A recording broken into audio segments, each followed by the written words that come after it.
Hello, we're live from our studio in Abuja, the Federal Capital Territory. This is Politics on Sunday, and I am Femi Akonde.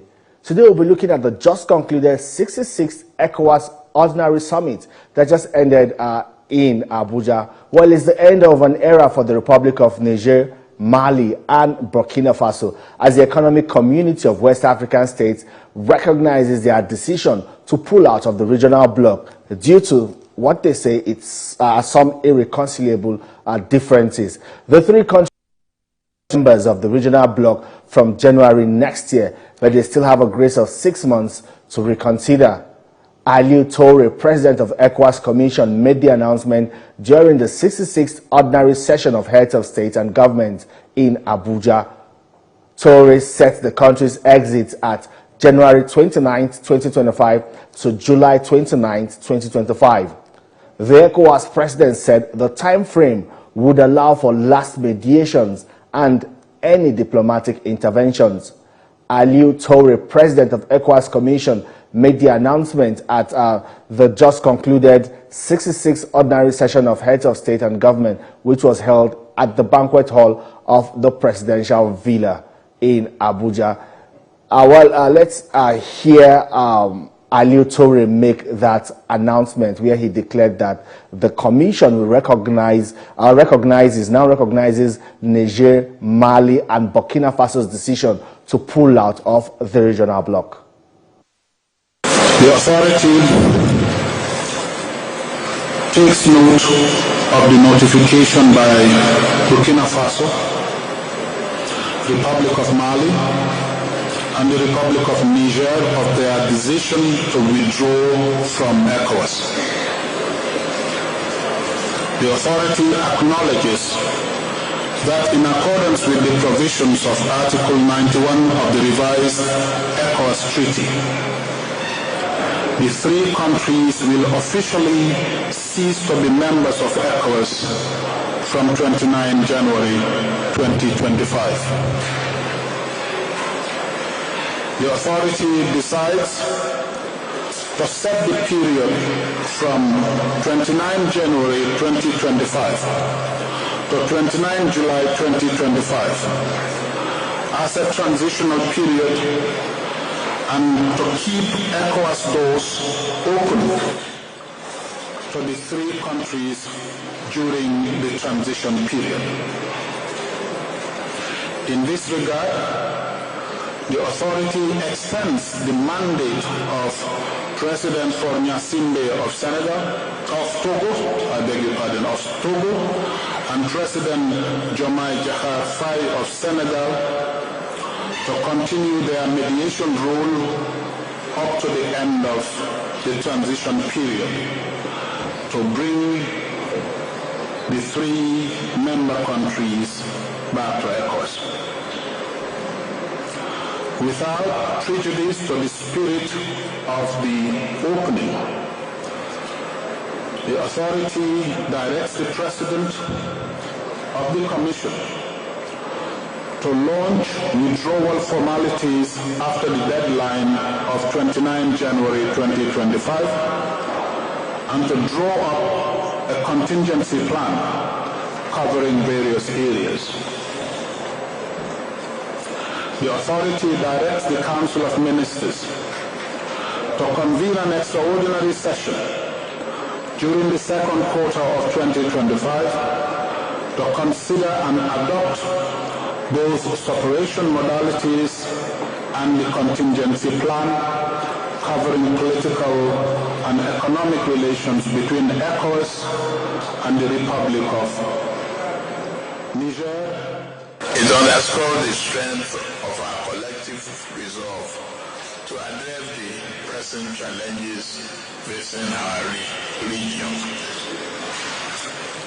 As we move forward to implement the outcomes of this summit, let us remain united in our determination and steadfast in our commitment to the principles that bind us together as a community.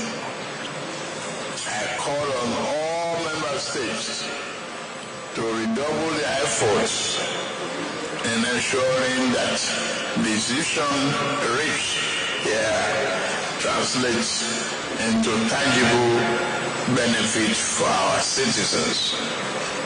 Your Excellencies will close the 66th Ordinary Summit. Let us carry with us the optimism and belief will result that we have guided our deliberations and our people. Together, let us continue to champion the cause of a peaceful, secure, and prosperous West Africa, to build ECOWAS as a community of people anchored on the ideas of freedom, justice.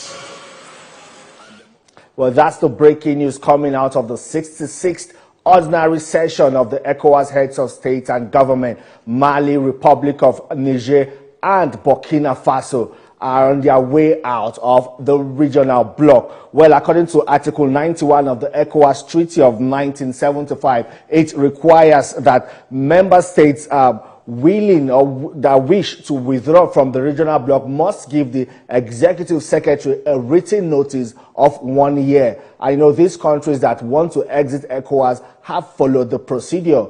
They have followed the procedure, and that timeline or that time frame given or required by the ECOWAS Treaty will elapse in January next year. Joining me live in the studio is TVC News diplomatic correspondent Moyo Thomas. Hi, Moyo. Hello. And thank you for joining me. Well, we have seen what we're talking about, this breaking news coming out of the 66th ECOWAS extraordinary meeting of the heads of state and government, Mali, Niger, and Burkina Faso, to leave ECOWAS, depleting the rank of ECOWAS. Member states will now be reduced from 15 to 12. What's the overall impact of this for the Commission? Okay, I won't look at it from the Commission, but from the regional body as a whole. So from 29th of January, these three countries ceases to be members of ECOWAS. They have formed their own body, AES, which they call AES. So what that means is ECOWAS is working to have integration of its members. This would actually affect integration. Mobility, as we've seen it, that you're free to enter any of the 15 member countries. With these three countries leaving, now they have to get a visa to enter any of the countries. It also have an impact on the businesses. For example, Niger is very close to Nigeria, has this proximity, and we know the business relations we have with Niger. Business people can no longer do their business as it were from the 29th of January. So we are waiting for the modalities though. ECOWAS has said from the 29th of January, they will draw up a modality for engagement or how it is now going to be. So we hope that the modality will also put into consideration some of these things, particularly the fight against insecurity. Yes, because that's very important, looking at the geographical location of Mali in the Sahel and its significance. Yes. A lot of security experts have said that, you know, the path for light weapons. Yes, the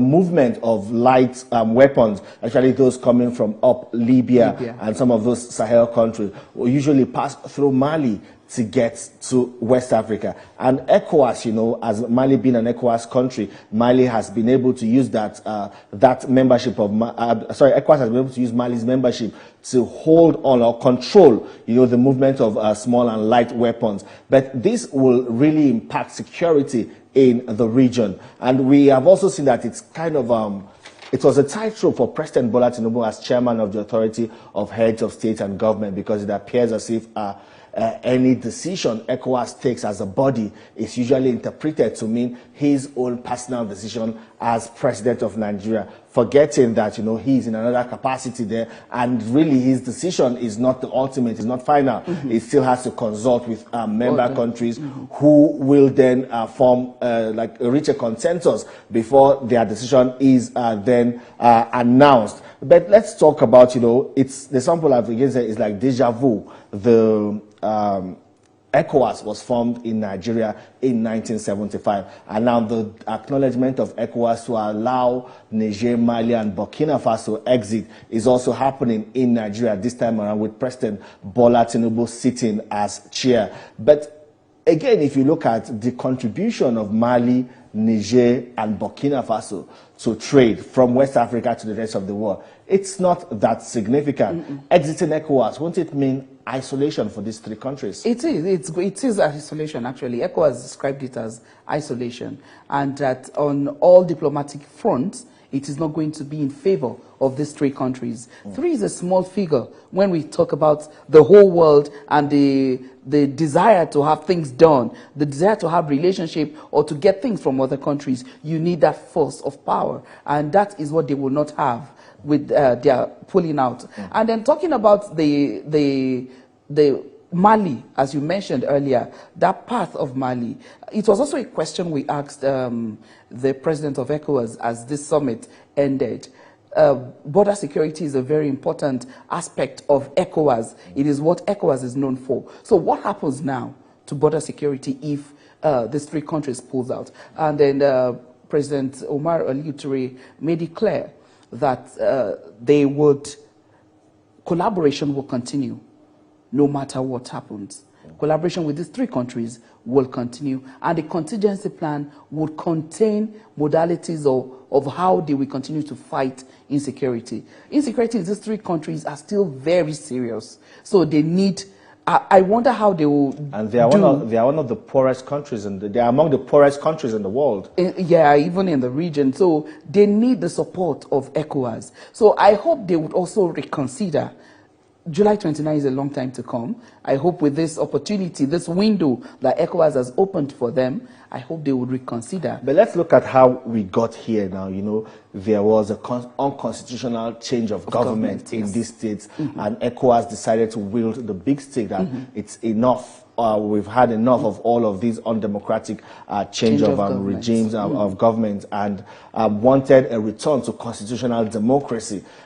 Or at least maybe they expected these people to have met them at the middle ground, coming up with a transition plan, which they didn't have any ready, and there was no way that they also refused to even come to the negotiation table or to talk to ECOWAS. And you know, that forced ECOWAS to slap sanctions on these countries, which a lot of people consider as harsh, especially for countries like Niger. So would you say that at the beginning, from the beginning, ECOWAS did not handle it well? Because some people say that, you know, ECOWAS decisions from the beginning was what further infuriated these countries to move away, or decide to move away from ECOWAS and from their own bloc. I will not agree that ECOWAS was harsh. My reasons are that ECOWAS gave enough time before we came to the point of the sanctions. ECOWAS had diplomatic contacts and dialogues with these countries, come out with a transition plan. It shouldn't be more than 6 months. Niger particularly asked for 4 years. Mali also asked for some number of years, some ranging from 2 years to 4 years. And the maximum ECOWAS wanted them to take was 6 months. Just form a transition government immediately and go back to the polls. Let people decide who will govern them. So if they had taking these steps, which was necessary. Democracy, even if you are saying you do not want democracy, people should have a right to choose who represents them. So forcing yourself as a junta on the people is undemocratic. And in 2024, 2022, 2021, when some of these countries had this situation, was too far into modernity for us to be having undemocratic change of government such as that. So it was when ECOWAS had made attempts to negotiate, to talk to them, and they were refusing to accept and insisting on taking their own time, ruling the people for as long as they wanted. That was why ECOWAS needed to come up with something more strategic. I know ECOWAS didn't imagine it to get to this point, because no matter what, sovereignty of all these countries matters. They are all sovereign countries. Yeah, you know, at the beginning you talked about how it's going to impact movement of people, because it's going to be a huge blow for ECOWAS protocol on free movement, looking at West African communities that are closely knit. Let's look at Nigeria and Niger, for example. If you go to some communities in states like Sokoto, Kebbi, including Yobe State and Katsina. About 14 states. Yes, yeah. A lot of the border lines in these areas have been blurred. They do not even exist. So how are you now going to be? How will they now begin to draw up these border lines? Because in that region now, they will now be required to have maybe their own kind of passports, their own kind of visas. It's also going to be a lot capital intensive for even these three countries that have decided to pull out to now begin to redefine their identity and begin a new form of engagement with ECOWAS and indeed the international community. Interestingly, they have come out with their own passports now that does not carry ECOWAS. So they have their own passport, and what it means is, I know we have to wait for the modalities that ECOWAS talked about to really understand how this is going to work, because there can't be a hard and fast rule about this. Some considerations has to be given. There's so many, just as you said, Katsina and Kebbi, Sokoto, Yobe, there's no line. Yeah, there's no way you can define this is Niger, this is Nigeria. So in such situations, I know there will be the modalities will take care of that. But at the same time, it's going to be a hard one on the people of these countries because Nigeria might not feel it as much as they would, considering the population and the size. You know, the time, when the president of Germany visited President Walter Steinmeier, you know, he and President Tinubu talked about the situation in Mali. Of course, he commended President Tinubu for the way he's been able to handle such a delicate situation. But, you know, the concern it is raising, not just within West Africa now, but even in the international community, their exit from ECOWAS, will it also change the way the international community deals with them, especially the United Nations and African Union? Definitely, it will change how they are dealt with. Remember that these sanctions, AU also had the sanctions on them.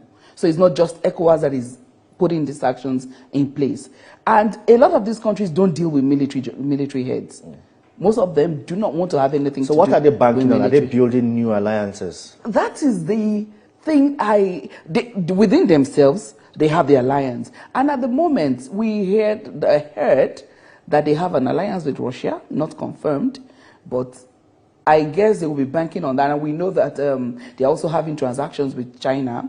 So they are open, some countries are open to them, and they are taking... And China has a non-aligned policy, so they can... Exactly, just like Nigeria, they can deal with any country they want to deal with on any ground.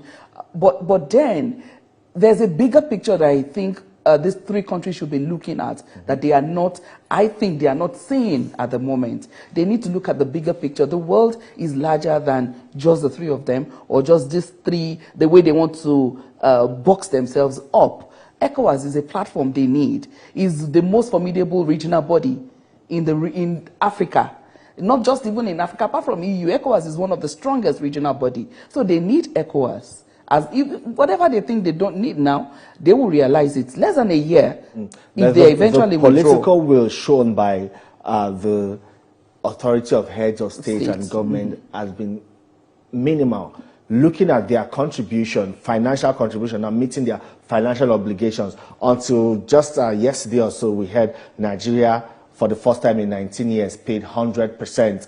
And, you know, that's Nigeria, but some other states are still, you know, there's still backlogs for them to pay. And that is what is needed to run the secretariat and run other programs, policies, and plans of ECOWAS within member states. Okay, so it was also a question that was asked, put up to the president of the ECOWAS Commission. And he said at the closed-door session, Cote d'Ivoire promised to pay 100% before the end of this month, this December. So this action that Nigeria has taken is encouraging others to also make up the payment. And then before Nigeria made the payment, they said they had 40% payment. So I know that with others also making payment, the secretariat will be okay. Well, it was also like a valedictory session for the president of Ghana, Nana Akufo-Addo. You know, this will be his last participation in the ECOWAS authority, the authority of heads of state and government of ECOWAS. He was once as chair, the president of as Ghana. president of Ghana. He was once chair of this ordinary session of the authority of heads of state and government. I think he did 2 terms around 2020. He did it, 2022 or thereabout. Yes, and you know he's commended for also introducing reforms. Reforms to ECOWAS and you know, participating since he's been president. He has physically attended all ECOWAS ordinary sessions of the authority of heads of state and government. How important is that, and how does it speak to the political will that is required from these heads of state and government of member countries? So since I started covering ECOWAS, I've seen that a lot of the countries, the president of the country, the authority, they don't joke with ECOWAS. They take ECOWAS seriously. And I think it's one of the reasons ECOWAS has the weight it has when we talk about regional bloc such as this. So the president of Ghana has done very well, just as you heard President Bola Tinubu speak very laudably. Also commended the successful conduct of the election in Ghana. And the peaceful handover of power, transition of power. It's still ongoing. Well, it's still ongoing until the new president takes over.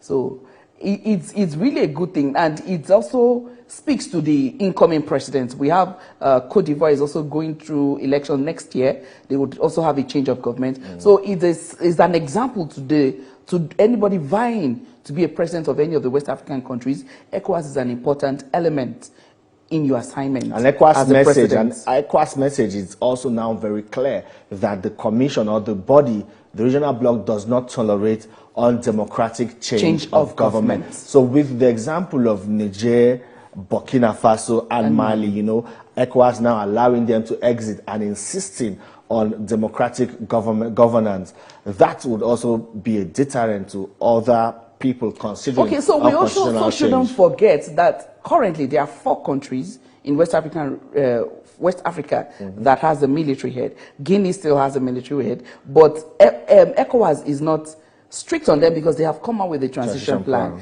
and they are working to transition. So if these 3 countries can also just come out with a transition plan, even if you as a military head want to change, remove your khaki and wear the agbada and contest election, but let people vote and decide. That is the stand of ECOWAS, and I don't think it is too much to ask. The mandate of the president of Senegal and the president of Togo had now been extended for them to continue consultations and negotiation, exploring all diplomatic solutions to resolve this standoff between ECOWAS and the 3 countries. How effective has it been even before now? So the report was given in a closed-door session, so we do not have details of what the report is so far. But for the authority to consider an extension, I think that means there's a milestone. There are indications that things could turn around. Because if there is a sign that nothing could happen, then there wouldn't be a need to open the window. It's possible that at the end of the day, Mali, Burkina Faso, and Niger might not go after all. So yes, ECOWAS is still very optimistic. All right then, Moyo Thomas, TVC News diplomatic correspondent, thank you very much for your time on the program and the brilliant job you're doing reporting the foreign desk. Well, that's it on our program today. Don't forget you can watch this episode again on TVC News YouTube channel. Thank you so much for watching. See you next time.